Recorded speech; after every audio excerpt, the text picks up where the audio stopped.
بسم اللہ الرحمن الرحیم۔ حدیث مبارک۔ حضور رحمت عالم صلی اللہ علیہ وآلہ وسلم نے ارشاد فرمایا کہ وہ مسلمان نہیں جس کا پڑوسی اس کی تکلیف سے ایمان میں نہ ہو۔ حضور اکرم صلی اللہ علیہ وآلہ وسلم نے ارشاد فرمایا کہ جو عورت اس حال میں انتقال کی کہ اس سے اس کا شوہر راضی تھا تو وہ جنتی ہے۔ ہادی برحق صلی اللہ علیہ وآلہ وسلم نے ارشاد فرمایا کہ تم جہاں بھی رہو اللہ سے ڈرتے رہو۔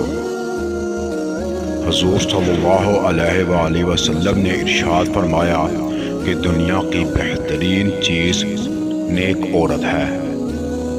حضور اکرم صلی اللہ علیہ وآلہ وسلم نے ارشاد فرمایا کہ یتیم بچوں کی پرورش کرنے والا میرے ساتھ جنت میں داخل ہوگا۔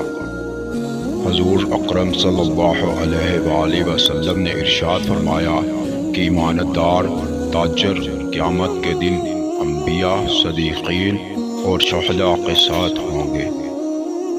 حضور اکرم صلی اللہ علیہ وآلہ وسلم نے ارشاد فرمایا کہ سچائی نیکی کی طرف لے جاتی ہے اور نیکی جنت کی طرف لے جاتی ہے، اور جھوٹ برائی کی طرف لے جاتی ہے اور برائی جہنم کی طرف لے جاتی ہے۔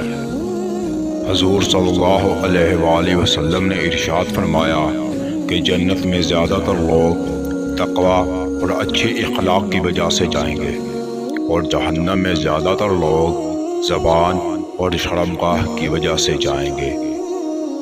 حضور صلی اللہ علیہ وآلہ وسلم نے ارشاد فرمایا کہ جس گھر میں کتا یا جاندار کی تصویر ہوتی ہے اس میں فرشتے نہیں جاتے ہیں۔ حضور شافع یوم نشور صلی اللہ علیہ وآلہ وسلم نے ارشاد فرمایا کہ قیامت کے دن ہر شخص اسی کے ساتھ ہوگا جس سے وہ دنیا میں محبت کرتا ہوگا۔